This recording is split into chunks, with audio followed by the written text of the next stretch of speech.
বাড়িতে বাড়াতে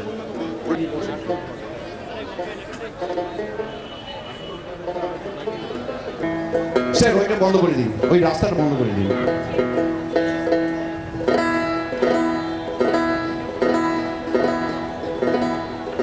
আচ্ছা ওইটার থেকে এটার লেভেলটা বাড়বে।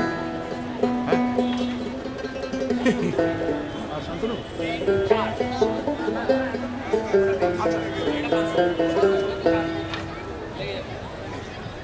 Again, ladies and gentlemen, and I'm really sorry for this delay, and I'm really sorry for all of you sitting in the corner over there. I don't know who planned the seating. You guys aren't going to be able to see a thing, but hey, we'll have some fun anyway. This experiment began about 3 months ago when the Kolkata Literary Meet invited, somehow or the other, got access to a book that I had written called New Market Tales and decided they want to do something with it, and then they spoke to me. My friend Shumit Roy of the Red Curtain had already converted it into some sort of place some time ago. This time I just thought it's an experiment and let it be an experience as well as an experiment. So it's not really a play that you have come to see. What you have come to see is a lot of fun. Because it's an experiment, we've been experimenting with art forms that I've never worked with before. You'll see them. You'll see this art form soon. I'm terrified. I don't know how it's going to work. will you tell As long as it tells a story, I'll live with it.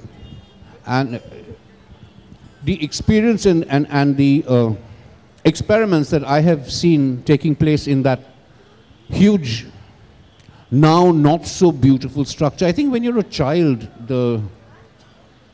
everything looks larger and more grand, and then you come back 50 years later and everything looks a little stunted.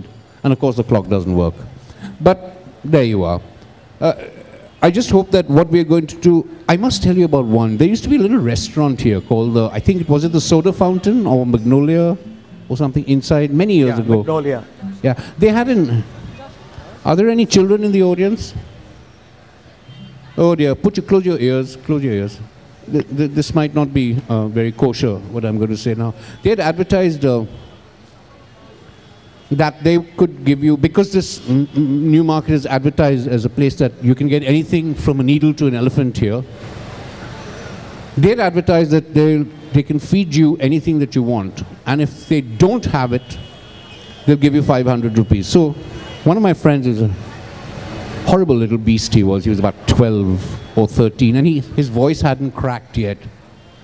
And he walked up to this manager and he said, "I'll have some elephant balls on toast."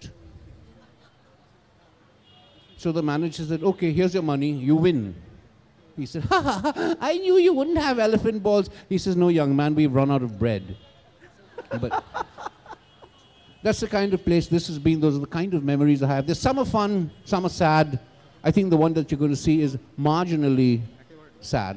No, actually it's devastatingly sad. But enjoy it anyway, and welcome to the experiment. I hope you have the patience to live with it for the next hour or so.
তুমি একলা কবে নীরবে ফিরে এসেছো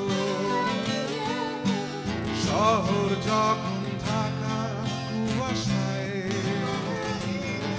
যখন হাত বাড়িয়ে বন্ধু তুমি চেয়েছো আমার চোখ তখন ভরি বাড়িটায় ও আমার দোকানপাট সাদা লাল একলা জাদুঘর তোমার ক্রিসমাস কেক সাদা চার্চ কেক রাঙানো এক শহর তুমি যাবে কি যাবে না আমাকে নেবে না প্রশ্ন থাকতো না আমি একলা দাঁড়িয়ে নিমেষে হারিয়ে দুঃখ যায় ভোলা যাবে কি যাবে না আমাকে নেবে না প্রশ্ন থাকতো না আমি একলা দাঁড়িয়ে নিমেষে হারিয়ে দুঃখ যায় ভোলা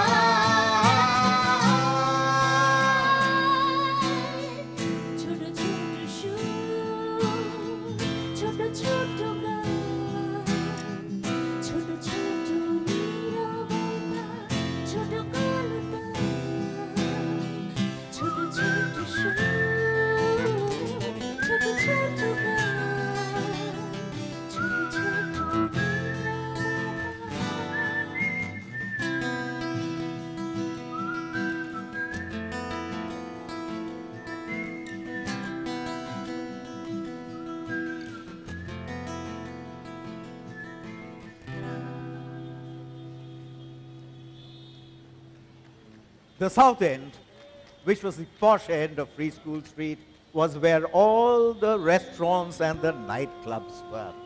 Well, there was Trinkers at one end, Skyrim at the other, and in between there was Olympia, Blue Fox, Qualities, in and out of the park. And just across the road was Flurries and Magnolias. Well, there may have been more I have forgotten, but I do remember it was a quarter-mile stretch of glittering lights.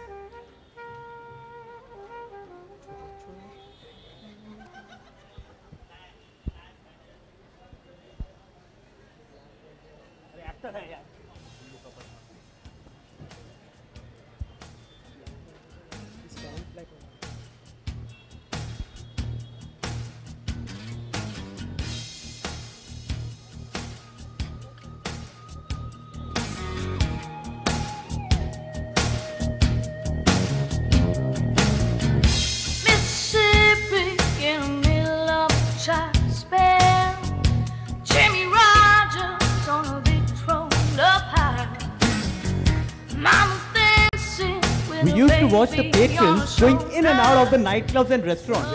We were too young and couldn't afford it. Often we'd watch the nightclub artists going in and drool. I remember Dawn. Dawn, who used to sing at the Moulin Rouge, she was advertised in her posters as Deadly Dawn. And us, all of us, full of our pre-adolescent fantasies, would dream about waking up every morning at the crack of deadly dawn.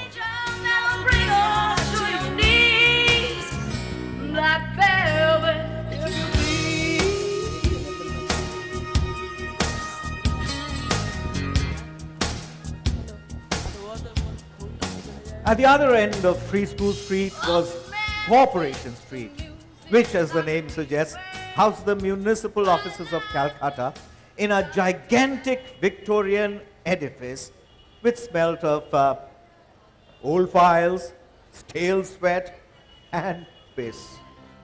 In between Corporation Street and Park Street were all the shady hotels, the brothels, the drug peddlers, the Armenian College, and of course a fire station, and Kitewala, who sold the most evil manja, of course second in quality to the kind that I used to make, and St. Thomas's School, which had a church attached.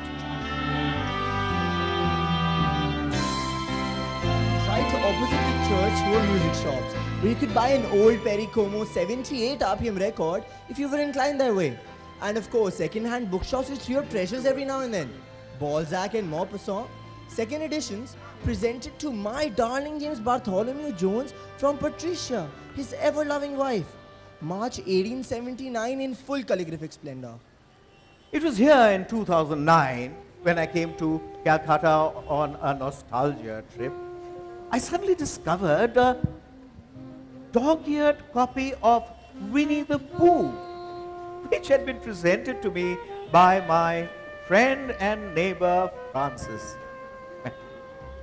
To my dearest friend Raju, happy birthday, 4th August 1962, written in a childish scrawl. Quite clearly, people had been filching books from my overflowing bookshelves in my unoccupied home and selling them. I bought the book back. I crossed the road and went into St. Thomas's Church. It was quiet, peaceful, but not restful. I asked Francis's God, why did Francis have to die just 2 years after he had given me the book? Needless to say, there was no answer. Perhaps this was because this was a Protestant Jesus and Francis was a devout Catholic. Maybe I should have walked to some other church and asked the same question.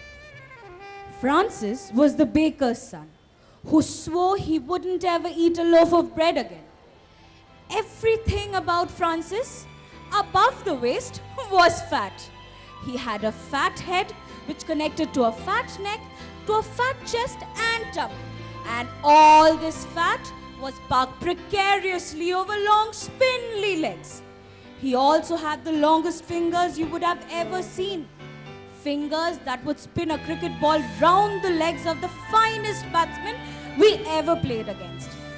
The YMCA team, whom we defeated regularly, were determined to whisk him out of our team into theirs strictly on religious grounds.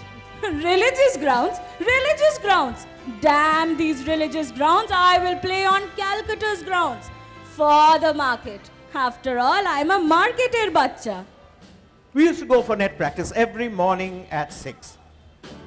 I would go across to Francis's house, which was also his house and bakery, which was at the corner of Collin Lane and Free School Street.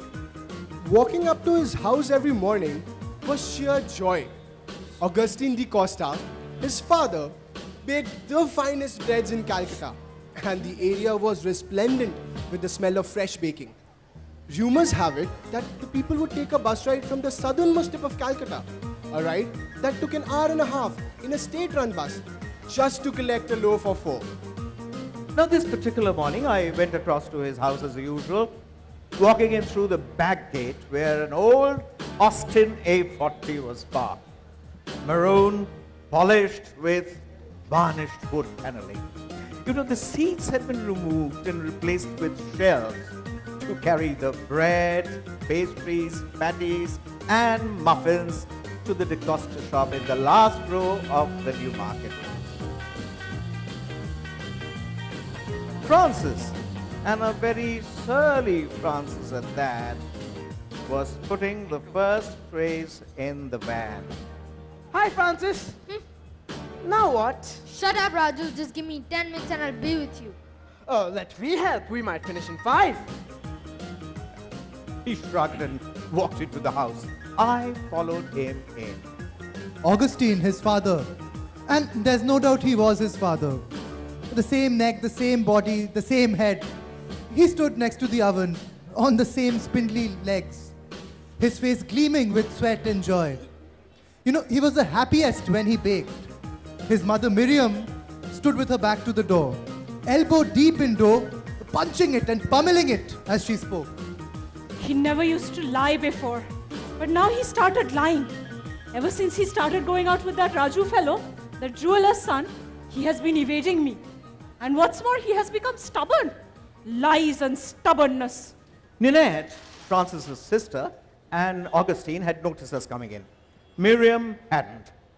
What happened was one of those indescribable moments when everybody was embarrassed for everybody else. I'll go get my kit. Miriam paused in her kneading, looked up, saw me, and started punching the dough harder a few more times. I could die for the smell of freshly baked bread every morning. Hello all. Here, have a croissant. A little piece of heaven on a napkin. You know, even the French can't make it better than this. Miriam, disgusted at her husband's polite gentleness, pummeled the dough some more. Auntie Miriam, are you annoyed with me about something? Yes, I am. One, you are much too old to be hanging out with Francis. He's only 13. You must be at least 17. And two, you do not go out to play cricket every morning, as though you say you go to play cricket. You go to do something else.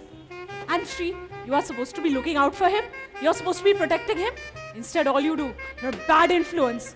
You're leading him astray and I don't like it. Auntie Miriam, we go and play cricket every morning. He's one of the finest bowlers we have, but he is also interested in... No, you don't, Raju. You promise you won't tell anybody. But Francis, these are your parents. How much longer? As long as it takes. And you promised.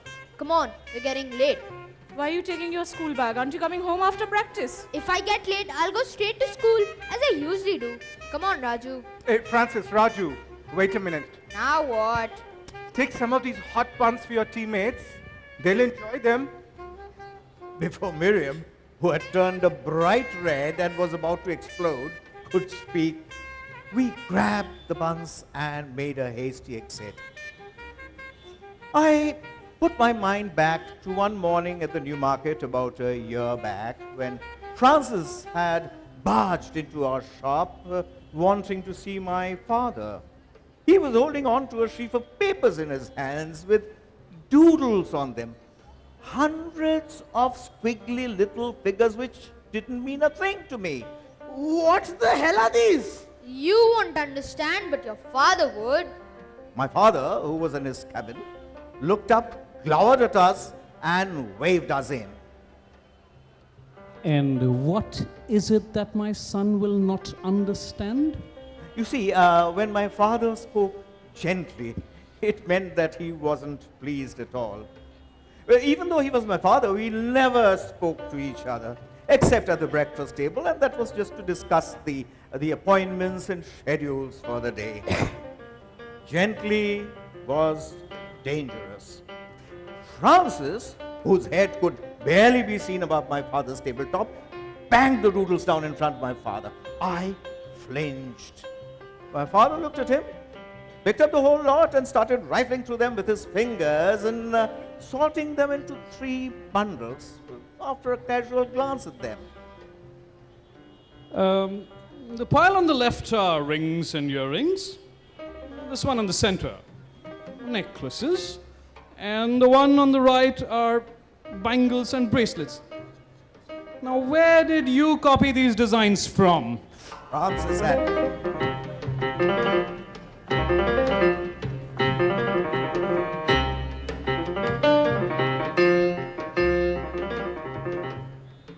Francis had that expression on his face that umpires on the Calcutta Maidan were terrified of after an appeal made by him had been turned down.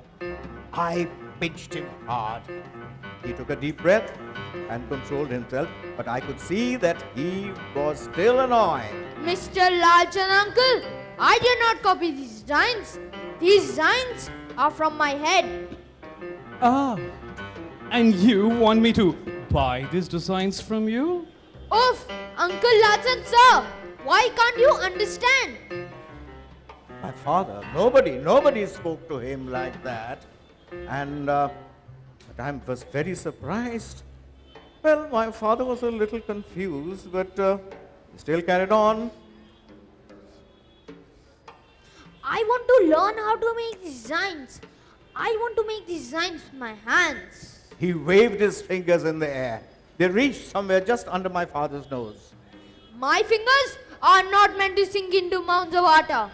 My father started turning pink. And when that pink turns to red, we are dead. both of us. His body started reeling. I could see that he was going to lose his temper. And I was at the receiving end of one of his tempers. Not nice at all. But then, he suddenly started laughing. I was shocked. I've never seen him laugh before. I didn't even know that he could laugh.